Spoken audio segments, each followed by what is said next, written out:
Und egal was auch passiert, Uli, wir Fans, wir stehen hinter dir. Denn ohne dich wär München nicht da, wo sie jetzt stehen. Wir werden nie vergessen, denn du gabst für den Club dein Leben.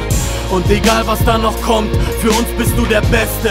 Bayern Münchens Kopf, eine lebende Legende. Ja, du machtest Fehler, das wissen wir. Alle sind sie gegen dich, doch wir stehen hinter dir. Er wird gehasst, von der Bild regelrecht angeklagt. Im Namen aller soll der Uli endlich Handschellen tragen. Sperrt ihn weg und lasst ihn nicht mehr frei. Manche kriegen weniger für Mord und das nennt man Gerechtigkeit. Er machte Fehler und die sieht er auch ein. Doch ne Chance, das zu zeigen, da fehlt dann leider die Zeit.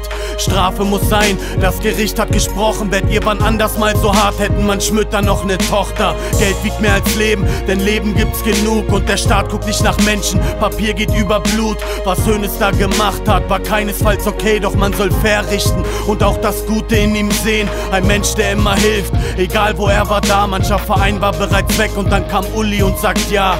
Ja zu deren Rettung, ja zu vielen Spenden. Doch all das scheint vergessen, Uli soll in Ketten.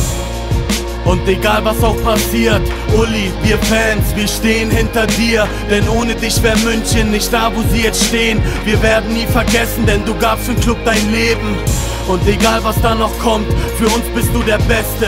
Bayern Münchens Kopf, eine lebende Legende. Ja, du machtest Fehler, das wissen wir. Alle sind sie gegen dich, doch wir stehen hinter dir.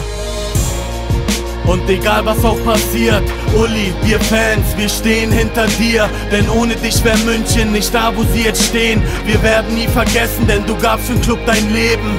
Und egal was da noch kommt, für uns bist du der Beste. Bayern Münchens Kopf, eine lebende Legende. Ja, du machtest Fehler, das wissen wir. Alle sind sie gegen dich, doch wir stehen hinter dir.